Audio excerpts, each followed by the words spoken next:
Estamos viendo, estamos considerando cuál es el papel de Dios en la adversidad. No solamente lo que estamos viviendo hoy en día, sino en general. ¿Qué aprendemos acerca de Dios que nos ayude a enfrentar momentos de adversidad?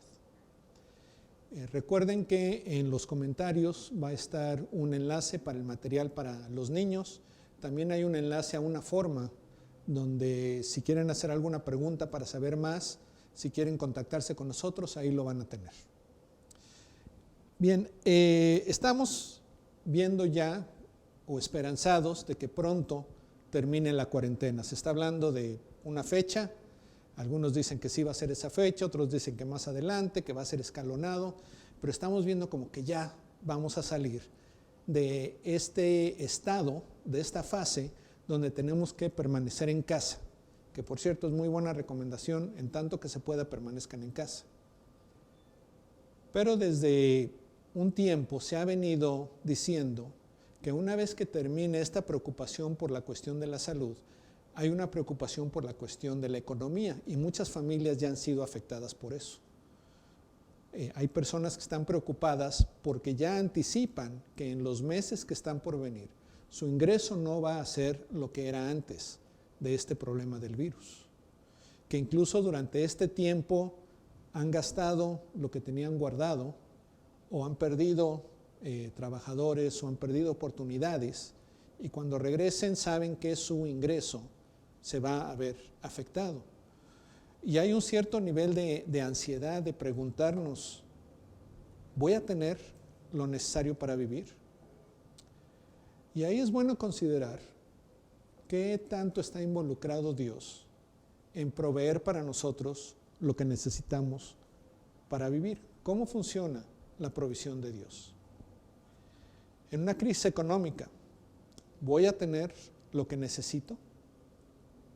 Hay dos cosas que tenemos que considerar cuando pensamos en esta situación o en esta consideración que vamos a tener.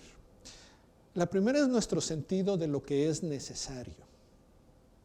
Sin meterme mucho a política, pero hace poco el presidente en uno de sus mensajes animaba a la gente a no buscar lujos. Y fue curioso que mucha gente se molestó por eso.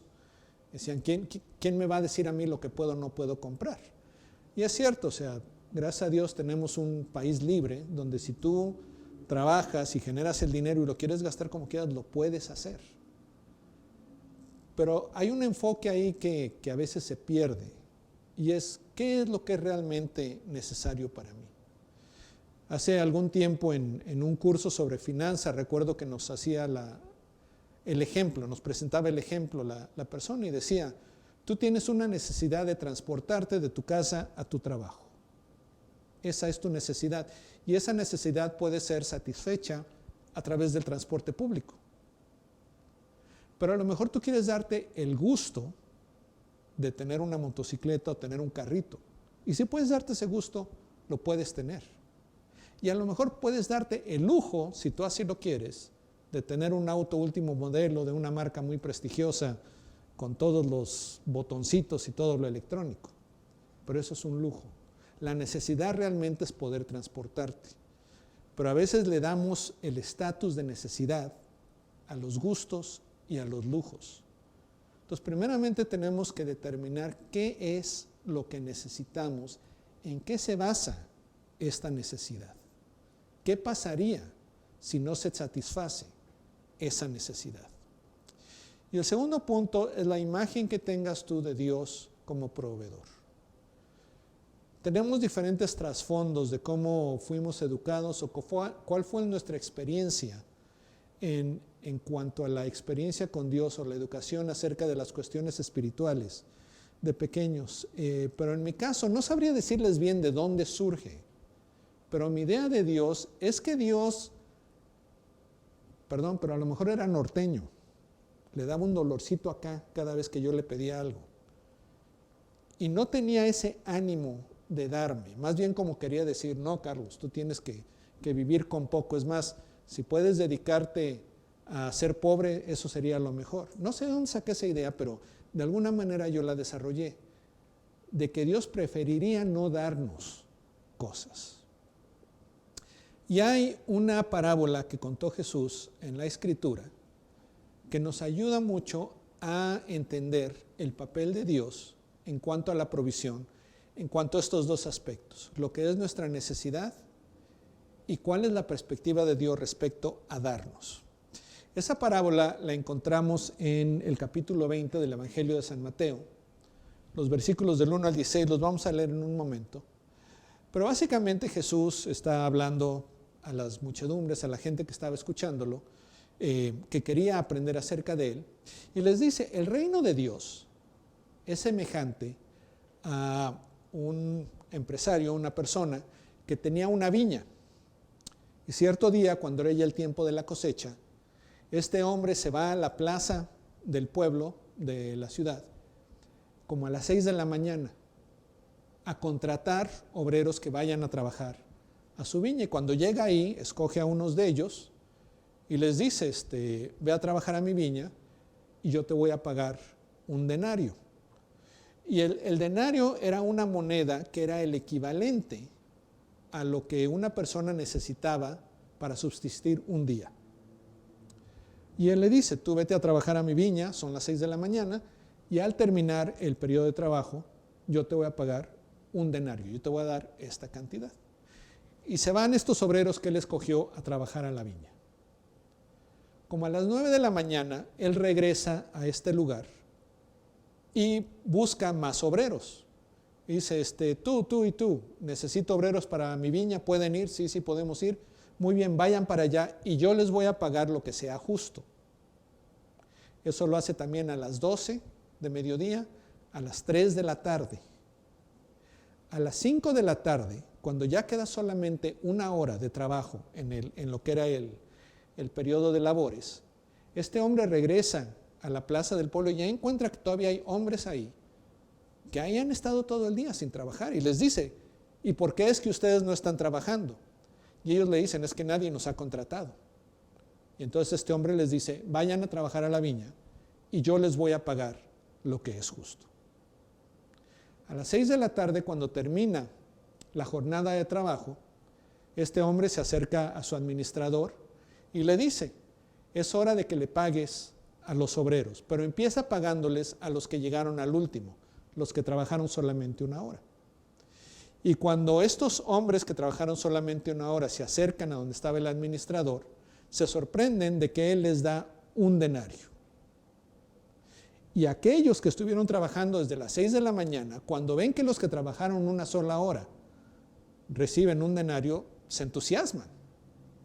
Pero cuando ellos llegan con el administrador, como lo ha hecho con los demás obreros, les paga un denario. Y ellos se molestan. Y empiezan a murmurar. Dice, ¿cómo es que a nosotros, que hemos estado trabajando todo el día bajo el sol y con esta carga, nos pagan lo mismo que a estos que solamente trabajaron una hora? ¿Cómo nos van a igualar a ellos? Y el dueño de la viña, que lo escucha o lo discierne, le dice, amigo, ¿por qué te molestas? Si yo quiero darle algo a alguien, ¿qué me impide que yo dé lo que yo quiera? Y además, recuerda que tú y yo hicimos un trato, que yo te iba a pagar un denario por el día de trabajo. Eso es lo justo. ¿O acaso el que yo sea generoso te va a causar a ti que seas malvado en tu corazón? Y termina Jesús diciendo una frase que conocemos.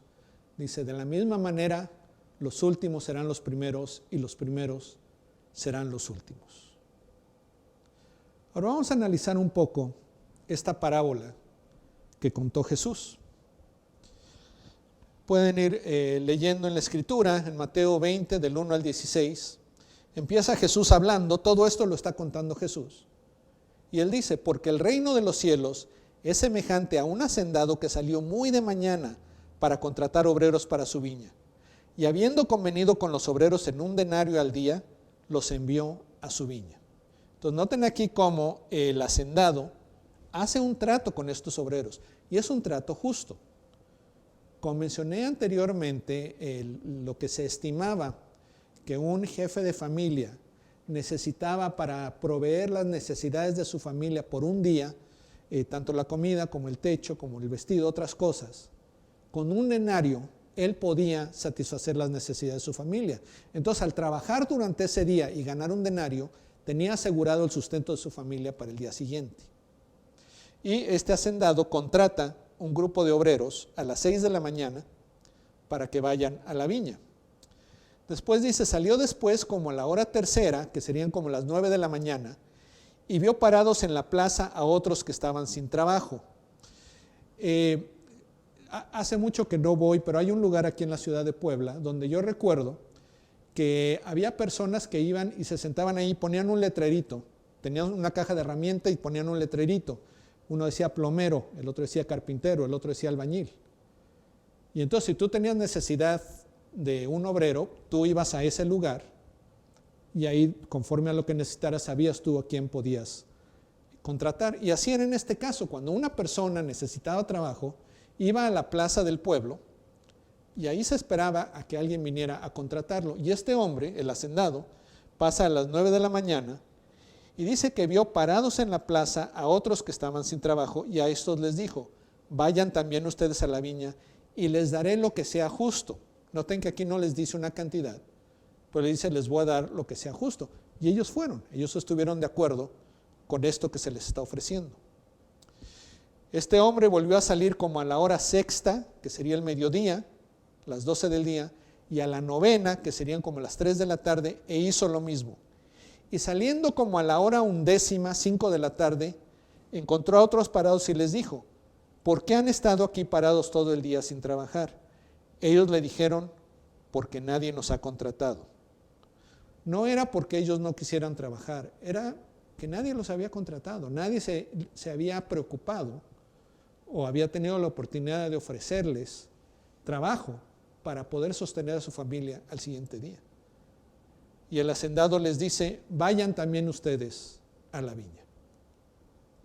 Al atardecer, el señor de la viña dijo a su mayordomo, llama a los obreros y págales su jornal, comenzando por los últimos y terminando con los primeros. Cuando llegaron los que habían sido contratados como a la hora 10, cada uno recibió un denario. Cuando llegaron los que fueron contratados primero, pensaban que recibirían más, pero ellos también recibieron un denario cada uno. Y era algo, o sea, no debe ser raro que ellos pensaron de esta manera. Si están viendo que a unos obreros que solamente trabajaron 1 hora les pagan un denario, ellos que trabajaron 12, si no esperar 12 denarios, pero podían esperar 4, 5, 6. ¿Por qué? Porque el valor está en el trabajo. O sea, nosotros trabajamos más. Nosotros hemos producido más para este hacendado. Pero ellos también recibieron un denario cada uno y al recibirlo murmuraban contra el hacendado diciendo, estos últimos han trabajado solo 1 hora, pero usted los ha hecho iguales a nosotros, que hemos soportado el peso y el calor abrasador del día. Y noten el sentido de injusticia que se está comunicando en esta expresión de parte de los obreros que estuvieron ahí 12 horas. Dicen, usted, el hacendado, los ha hecho iguales a nosotros. Lo que están diciendo ahí es, nosotros no somos iguales. ¿Cómo voy a creer que para ti yo tengo el mismo valor que esta otra persona? Mira todo lo que yo he producido para ti, compáralo con lo que ese otro produjo para ti. ¿Cómo es que nos tratas igual? Y entonces es cuando responde el hacendado. Pero respondiendo el hacendado dijo a uno de ellos, amigo, no te hago ninguna injusticia. Y noten cómo lo trata, le dice amigo. Bien le pudo haber dicho, sabes que si no estás contento, vete. Pero no, hay un sentido de relación, de ternura incluso. Amigo, no te hago ninguna injusticia. No conveniste conmigo en un denario, toma lo que es tuyo y vete. O sea, no estoy yo rompiendo ningún acuerdo, no estoy yo haciendo nada injusto. O sea, tu trabajo realmente lo que vale es un denario y eso es lo que yo te estoy pagando. No es injusto. Y dice, pero yo quiero darle a este último lo mismo que a ti. Y noten que el argumento no es que yo valoro el trabajo que hizo este último igual que valoro tu trabajo. O es que este me cae mejor.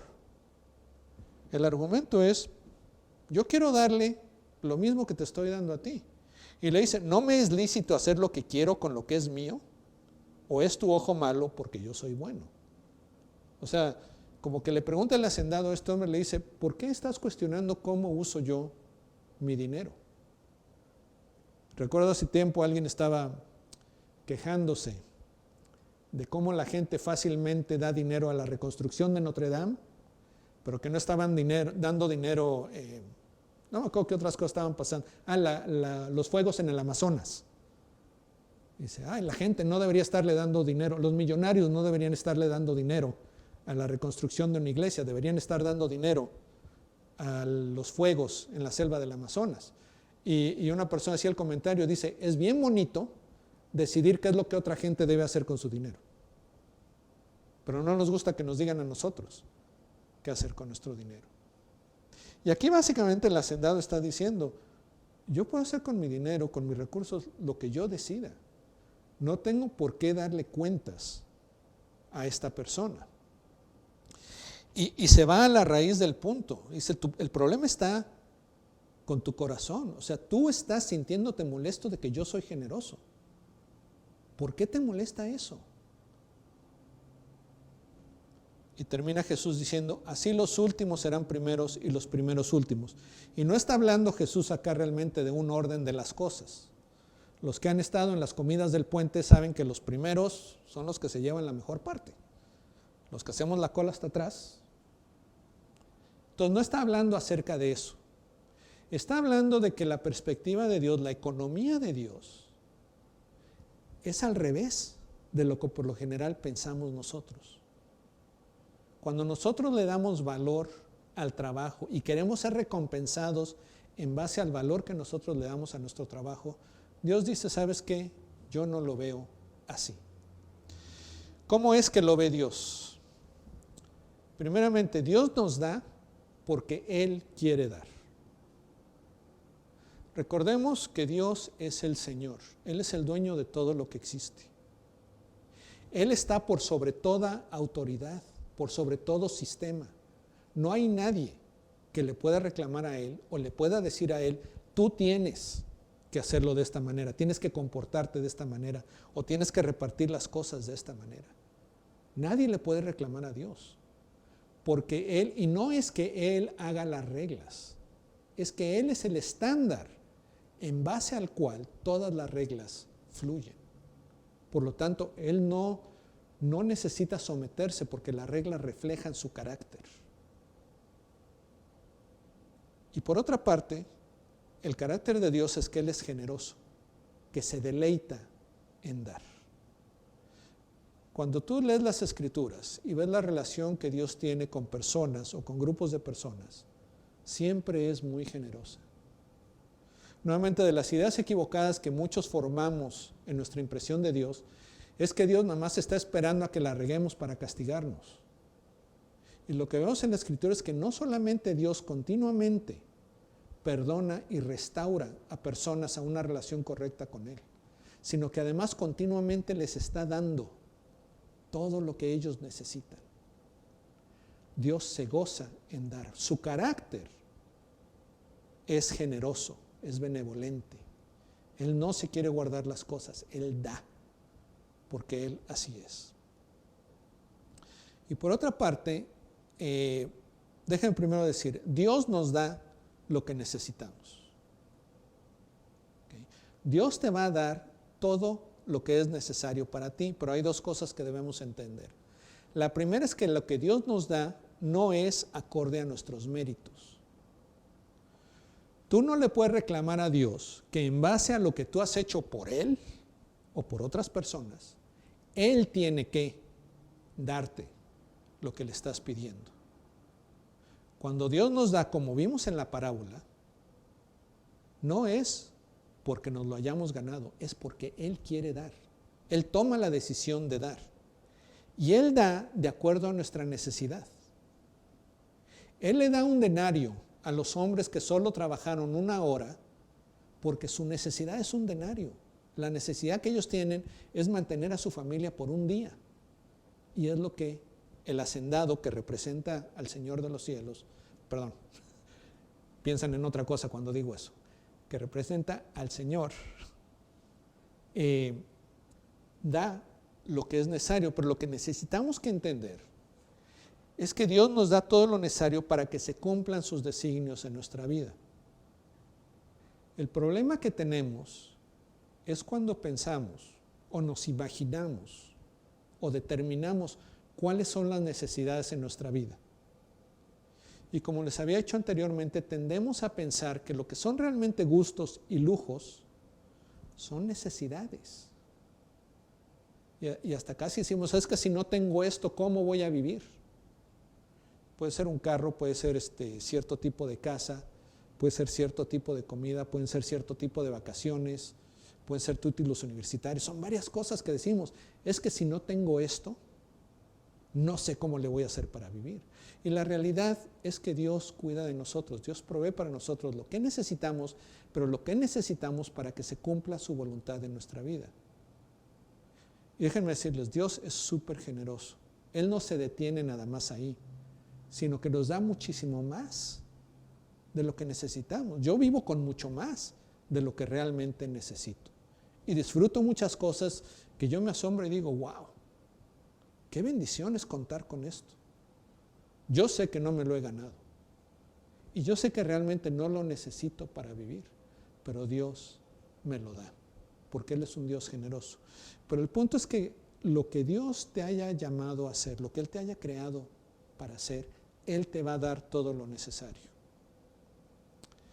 Y una nota de precaución.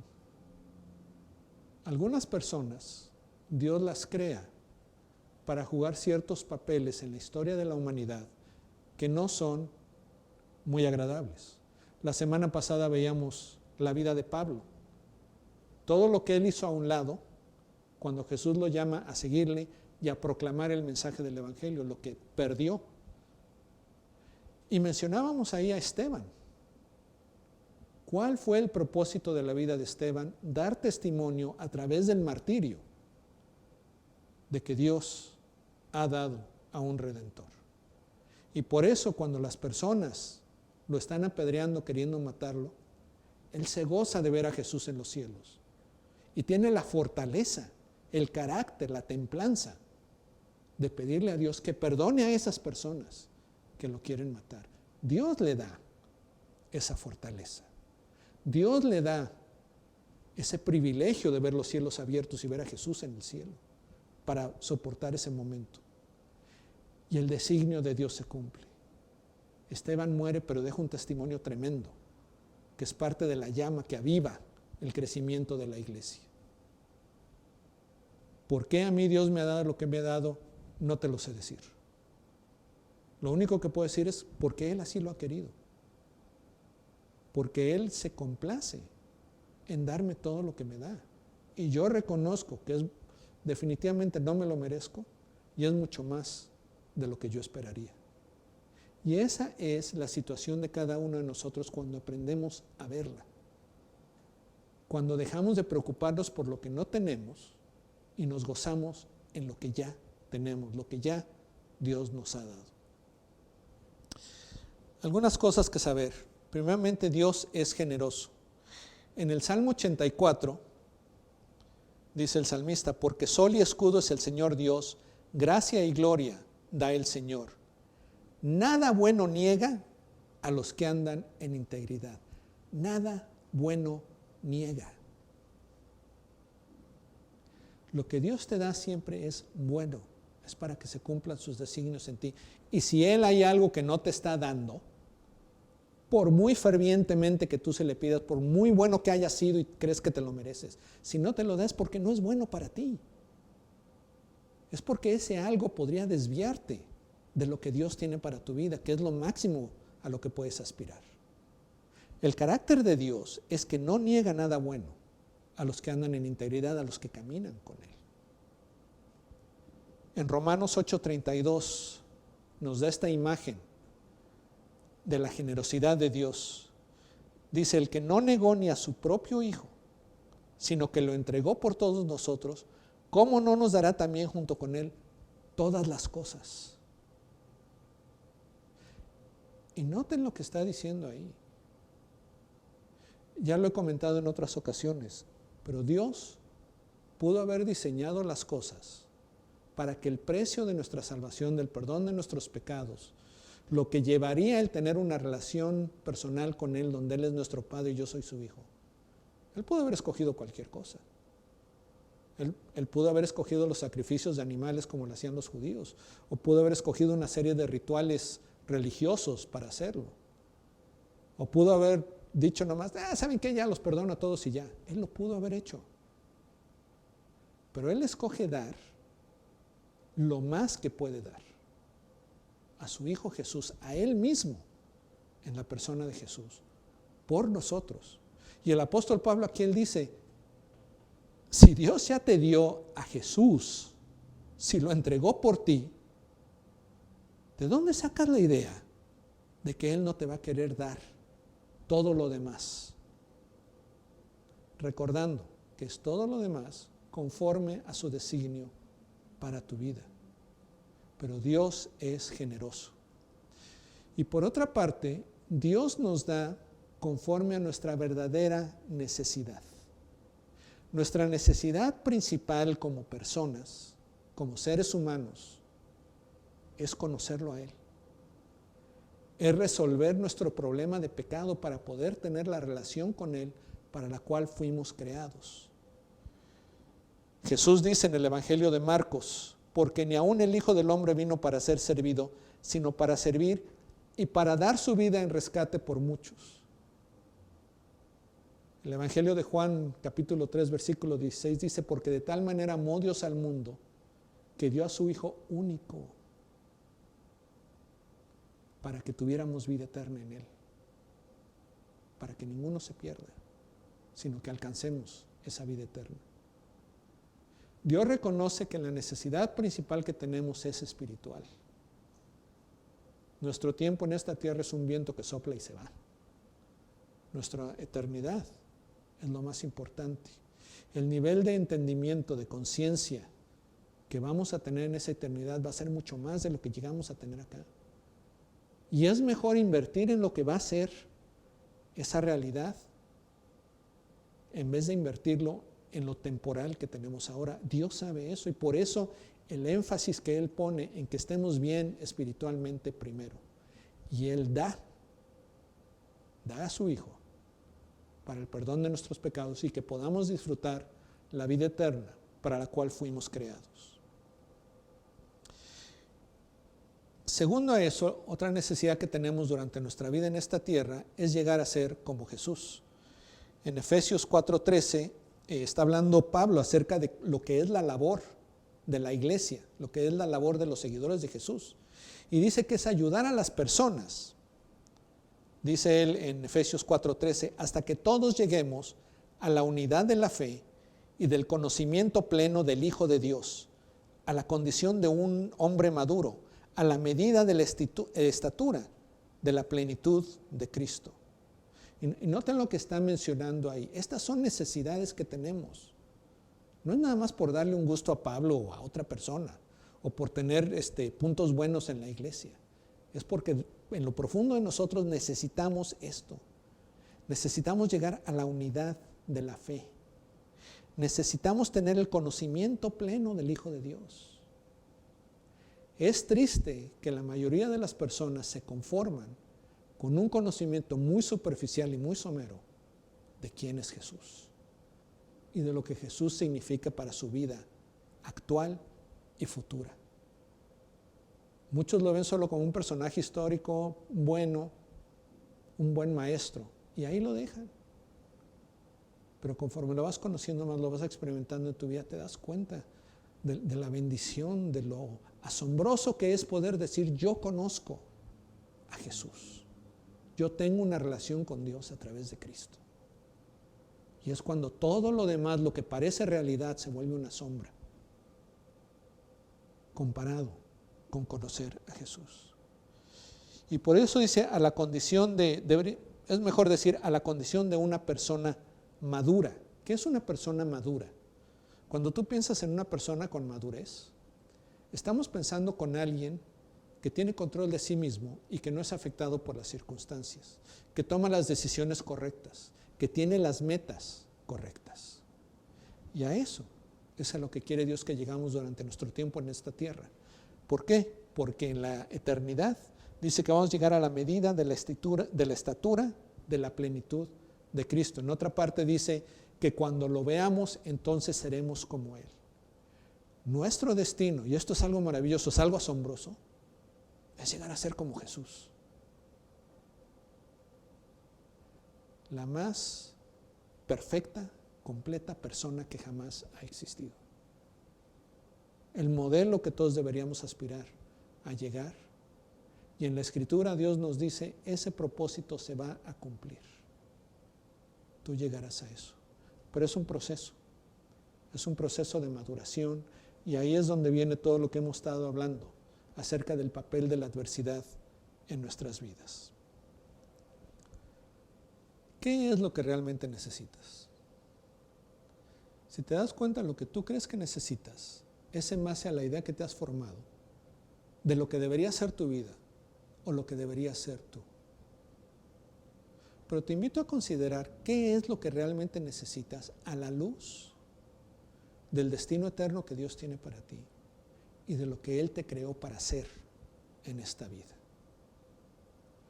Esta semana te dejo la siguiente tarea. Dale gracias a Dios por todo lo que ya te ha dado. Quizá necesites detenerte un momento, empezar a mirar alrededor tuyo ahora que estamos en casa. Ver todo lo que ya tienes. Ver las fotos de tus hijos de cuando eran pequeños. Quizá, como en mi caso, algunos de ellos ya no viven contigo. Pero tú puedes recordar esos momentos y puedes sentir ese gozo de saber que ellos están bien. Hay muchos recuerdos en tu casa de cosas que han sucedido y si te das cuenta, tienes una buena vida. Dale gracias a Dios por eso. Y segundo, pídele que provea lo que vas a necesitar. No somos ignorantes ni queremos hacer menos el hecho de que vienen momentos difíciles. Pero podemos vivir con la confianza de que sea lo que sea, pase lo que pase, Dios está con nosotros. Dios conoce exactamente nuestra situación y Él quiere, de su carácter, de su voluntad, dar. Él es generoso y Él quiere darte todo lo que necesitas. ¿Para qué? Para que se cumplan todos sus designios en tu vida. Quizá el asunto sea que aprendamos a ver qué es lo que Él nos creó para hacer y para hacer. Vamos a pedirle en oración que Él así lo haga. Padre, gracias que lo que tú nos das no es en base a nuestros méritos, no es en base a nuestro sentido de justicia, de lo que pensamos que deberíamos recibir, sino que es en base a lo que tú sabes que es nuestra necesidad más profunda. Y tú estás totalmente consciente, mucho más de lo que nosotros estamos, de cuál es nuestra necesidad real. ¿Cuál es nuestra necesidad real en cuanto a las relaciones que tenemos? ¿Cuál es nuestra necesidad real en cuanto al sostén de nosotros, de nuestra familia? ¿Cuál es nuestra necesidad real para que se cumplan los planes que tú tienes para nosotros? ¿Cuál es nuestra necesidad real espiritual? Te pido, Padre, que por obra de tu Espíritu Santo tú nos des una conciencia profunda y verdadera de cuál es esa necesidad real. Y nos des la confianza de saber que tú quieres satisfacer esa necesidad, que ya lo estás haciendo. Y aprendamos a ver con los ojos de la fe tu obra en nuestras vidas. Y de esa manera nos gocemos de la relación que tenemos contigo y te glorifiquemos en nuestra vida. Amén.